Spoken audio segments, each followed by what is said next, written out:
फुलपरास इस national highway को फुलपरास से गुजरना था, नहीं तो 60 साल बाद भी फुलपरास, घोघडिया और मधेपुर में कुछ नहीं बदला। घोघडिया का स्टेशन जैसे पहले था, आज भी बिल्कुल वैसा ही है। आज भी सड़क के दोनों ओर बैठे खुदरा व्यापारी यही पूछते हैं कि क्या यही फुलपरास है?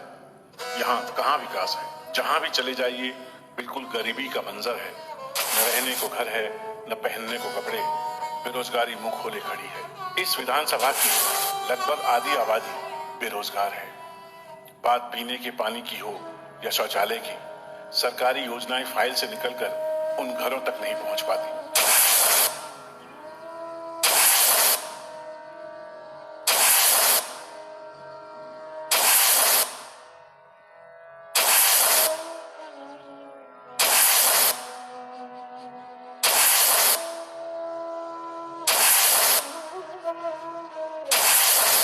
आज भी गांव से सड़कों तक का फासला बहुत ही दुर्गम है।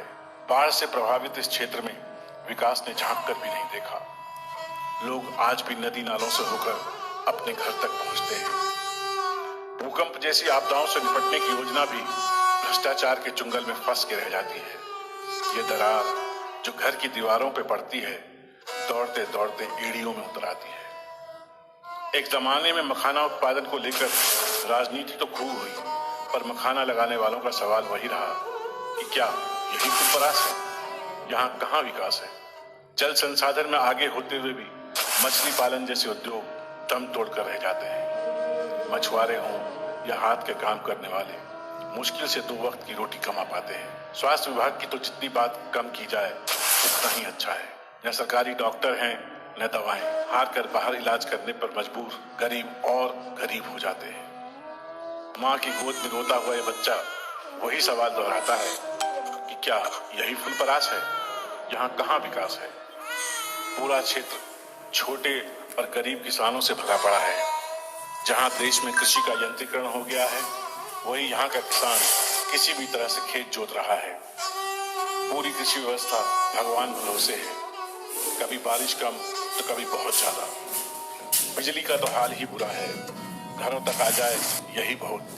खेतों में तो डीजल के पंप ही ले जाने पड़ते हैं। सरकार की नहर परियोजना 9 दिन चले 2.5 कोस की गति से चल रही है। मुआवजों के हेरफेर और भ्रष्टाचार काम को रोके खड़ा है। नहर भी ऐसी बन रही है कि जिससे सिर्फ नुकसान ही होगा। इन सब से निकल भी जाए तो किसान अपनी उपज का दाम नहीं पाता है। न भंडारण की सुविधा है, न बेचने की, न खरीदने।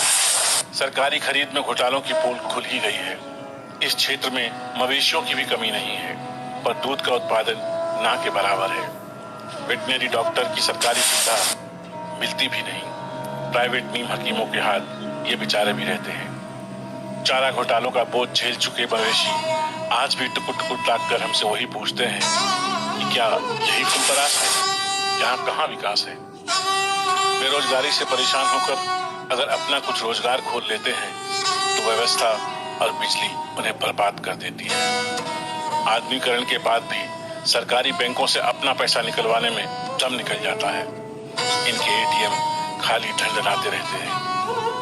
हम फुलपरास की इस अगली पीढ़ी को क्या देकर जाएंगे? स्कूलों में आज भी मास्टर नहीं है। शिक्षा का स्तर गिरता जा रहा है। समय से ड्रेस और किताबें नहीं मिलती। घसियारे के बच्चे घसियारे ही रह जाते हैं। इनकी मासूम हंसी हमसे बार बार पूछती है कि क्या यही फुलपरास है? यहाँ कहाँ विकास है? लोहिया जी के स्मारक पर श्रद्धा से आंखें तो झुक जाती हैं, पर हमें लगता है कि वह भी खामोश आंखों से यही पूछ रहे हैं कि क्या यही फुलपरास है? यहाँ कहाँ विकास है? और दोस्तों सिर्फ फुलपरास ही नहीं, बगेवा, मझारी,